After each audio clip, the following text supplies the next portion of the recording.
So guys, we constantly talk about on how there's a million different ways to kind of do the ball python breeding, planning, business, hobby, whatever you decide to do. There's a million different ways that you can do it with your own little twist to it. Sometimes it's in your plans to kind of just not invest any more money, temporarily just kind of ride the wave out, ride the rough times out, whatever it may be. But then there's other methods where, the market drops, you buy almost like a stock market in a type of way. But in this specific video, we want to give you an explanation on what we mean by we would rather produce our females and buy our males as we move forward. So let's get into the video.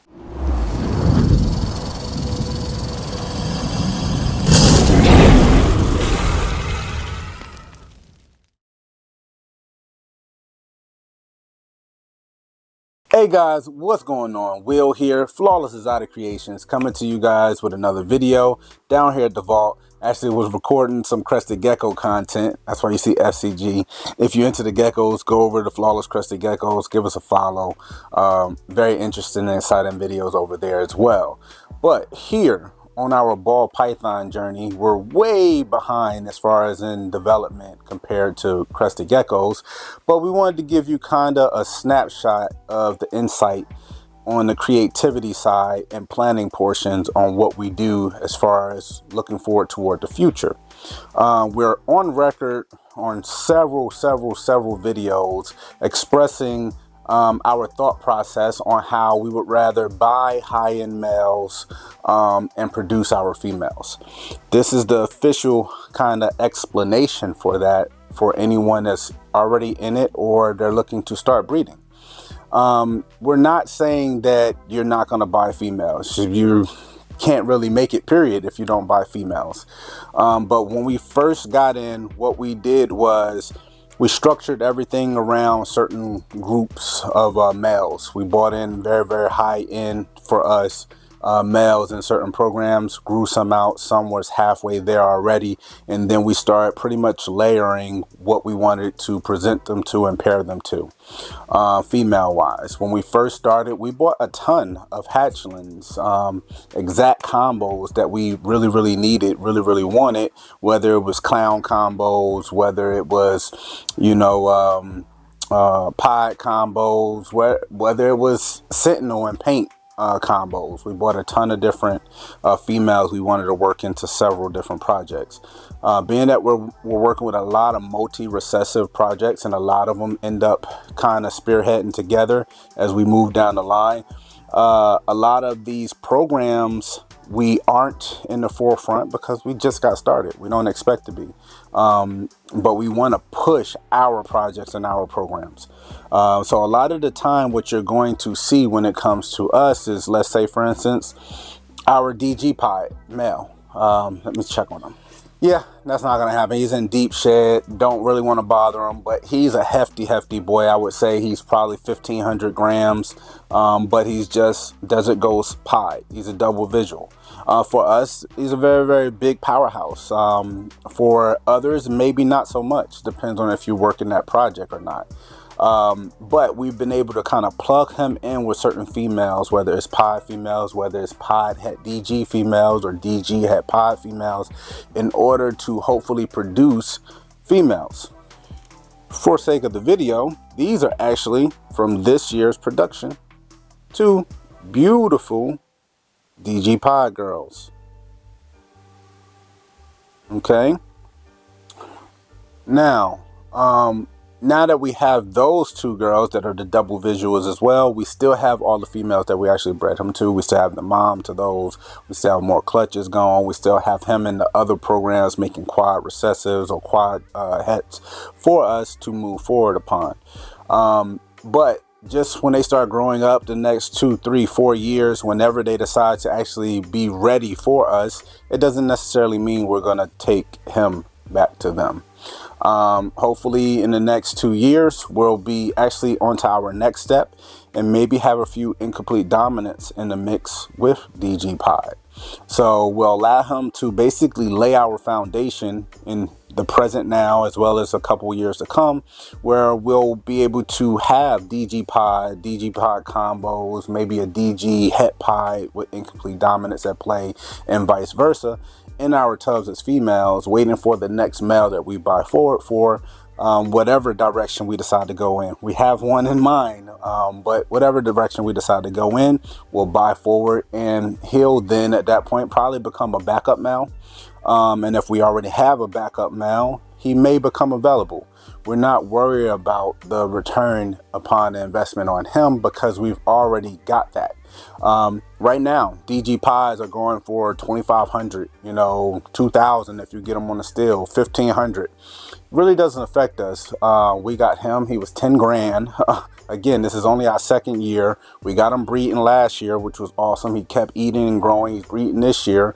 So even if we need to let him go this year, even for the 1,500 or 2 grand, we're still winning because we have so many holdbacks from him. We've also sold so much offspring. He's already paid for himself. So right now, for him and that project, that's already in the black. But for that's a project where we have to buy forward, because if we use him in order to create his own male holdback, we really handicap ourselves within our programs because he can only produce DG pie. We're going to have to rely on our females, which we don't have a ton of females that's actually going to produce double visuals, male or female, that's going to move us past him. So that's our best explanation for that, on why we would buy forward to keep that project moving.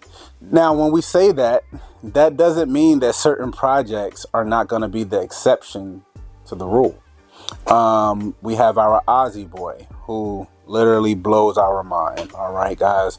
Dollar amount, you're talking about $13,000 for that male. He was purchased as a super inchy Orange Dream Leopard Hypopod, 66% het for ultra male.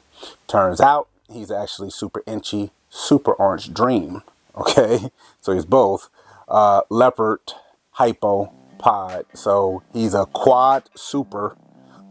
Tested him for ultra male. He's actually het ultra male. We produced a ton of animals in that project. Right now, as far as the market currently, there for us, and again, we mean that very, very humbly, for us, there isn't another male in that project that we can purchase to move that forward. There just isn't. We have our project kind of set up in a manner where it's not top secret, but we're going in our own unique way with it. And we have a ton of holdbacks that we really, really killed it. We took him to some ultra male pod girls. One went, 2 did not. We took him to pied het ultra male girls. We took him to, he really, really did it up. We also took him to a pied double het DG hypo girl, where we're really, really hoping to hit some hypo pods that are double het for DG and ultra male, because everything in there, bare minimum, is going to be inchy, Orange Dream, 50-50 shot at it being Leopard, but definitely inchy and Orange Dream in every single baby. Every single baby will be pied. Half of them should be hypo as well, so hypo pods. Oh man, I'm just getting excited talking about that. But that's neither here nor there. We want to kind of really, really fine tune and explain to you guys so you can apply it for your own situations as I'm sweating bullets. Because we set the temperatures down here in the vault to cater to these guys and not us. So we're always sweating our behinds off. But let me show you him. So this little guy, big guy, needs a soak. So this is him. His super, super white belly. He is absolutely gorgeous and he needs a soak. So you are looking at, let me get out of the frame myself. Super inchy, super Orange Dream, Leopard, Hypo, Pod, het ultra male. Big boy. Just exactly what we wanted. And actually we had a choice between him and one other, and we chose him because of the coverage. We love high coverage pies.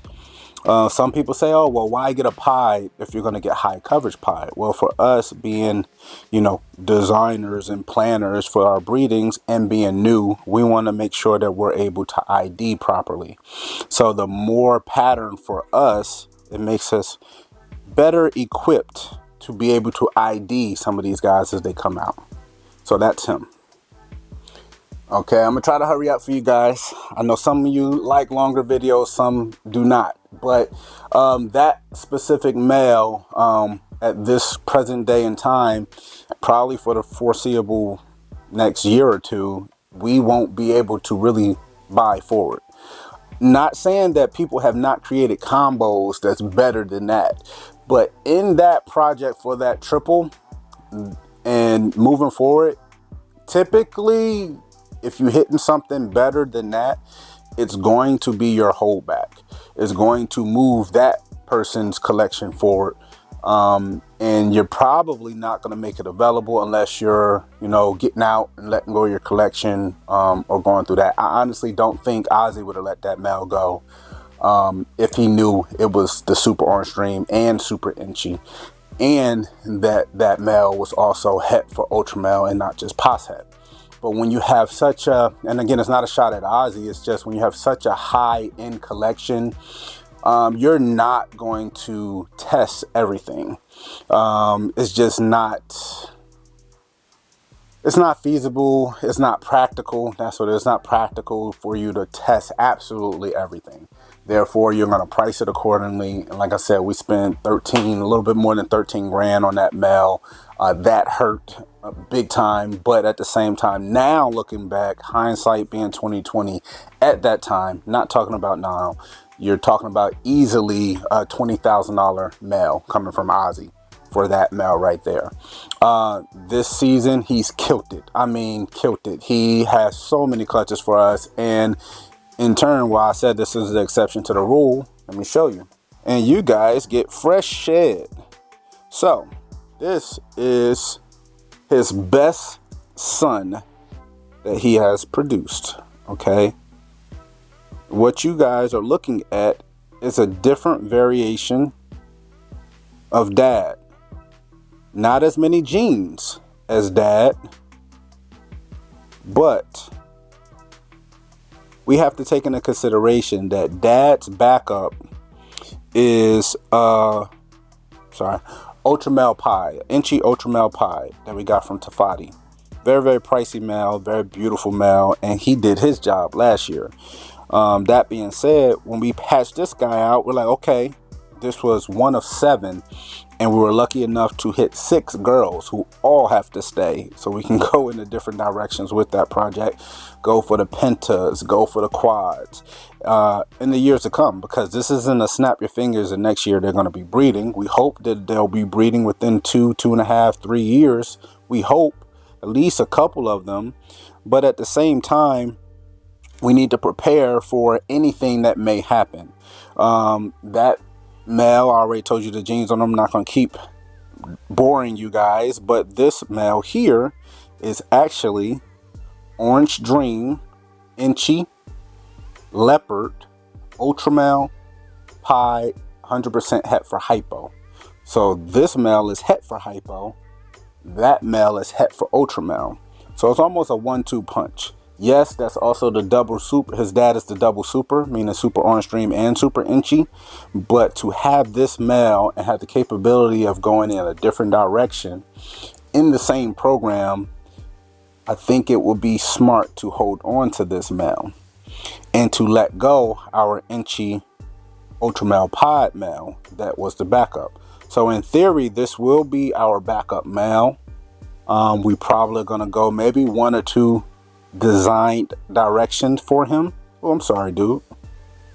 But that being said, I don't think it's in our best interest of being our best customer and furthering our projects that we let him go. So that male there is a great example on how it's an exception to the rule that you buy forward on your males and produce your females. He's still his siblings, we produced them, and that kind of sticks to the rule. But as far as right now, we really can't buy forward. There's really nothing out there available that's better than his dad, so we're kind of stuck. So we're gonna actually give you another scenario, one more. Hopefully the video is not way too long. So okay, you heard us and seen this boy before plenty times. This is our pastel stranger double het, 100% double het puzzle clown boy. Good size boy. He's a stud. He's given us a few clutches, and we really love him and love what he's doing for our projects. This is actually another one of those where it's an exception to the rule, but we haven't been blessed enough to hatch out the exception to the rule when it comes to him. So far, what he has produced for us, he's produced actually a visual. He's produced our pastel stranger clown, actually our pastel Hitting Gene Wama stranger clown male, which we have here. He's going into shed. Beautiful male. See if he can get his colors out. Really bright, really beautiful. He's produced this male. It's got some really good size on him. Check out those stranger Hitting Gene Wama markings. Visual clown. Problem is for us, we tested him. He's not het for puzzle, so that doesn't move us forward in that project. So he's available. If you're looking for a stranger clown male that's kind of off the beaten path, we got one available. Hit us up. Okay, so that male has also produced 2 Hitting Gene Wama double het stranger clown females without the pastel. They're holdbacks, again producing females to hold back to further that project. We have yet to produce any stranger combo males that are non-pastel, as well as double het puzzle and clown. That's gonna move us past him right now.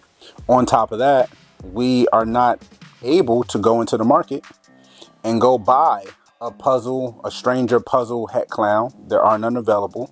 Or buy a stranger clown het puzzle. There are none available.